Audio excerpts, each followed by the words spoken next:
Today we celebrate the feast of Saints Philip and James, apostles. And guess what? Their remains are in our Basilica of Sancti Apostoli, the Holy 12 Apostles in Rome, where our Franciscan conventual headquarters are located.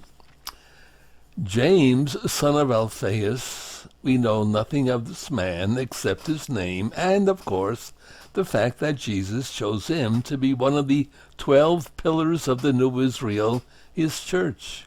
He is not the James of Acts, son of Clopas, brother of Jesus, and later Bishop of Jerusalem, and the traditional author of the letter of James. James, son of Alphaeus, is also known as James the Lesser, to avoid confusing him with James, the son of Zebedee, also an apostle, and known as James the Greater. Philip came from the same town as Peter and Andrew, Bethsaida in Galilee. Jesus called him directly, whereupon he sought out Nathanael and told him of the one about whom Moses wrote. Like the other apostles, Philip took a long time coming to realize who Jesus was.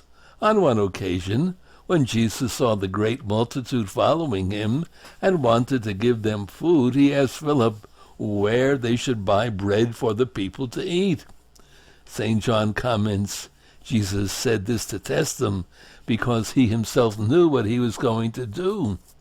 Philip answered, 200 days' wages worth of food would not be enough for each of them to have a little bit.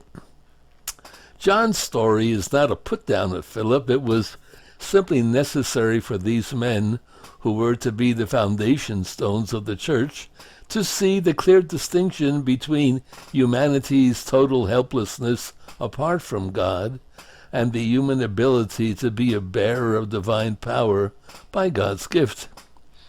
On another occasion, we can almost hear the exasperation in Jesus' voice.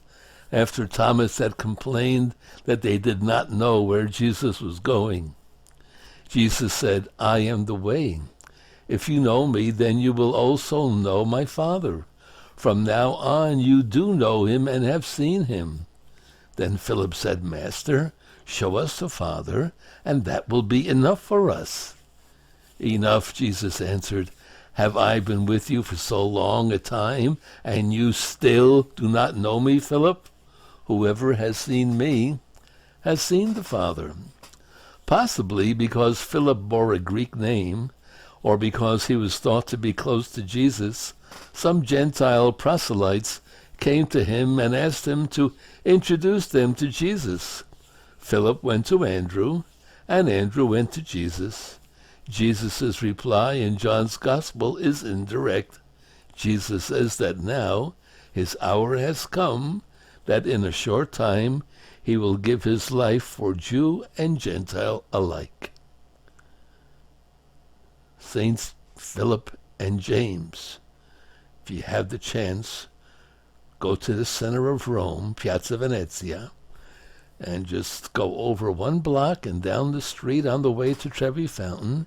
You'll see our basilica, the Basilica of the 12 Apostles, where if you go downstairs in the crypt, you can see the remains of Saints Philip and James. God bless them, and God bless you, and God bless all of us.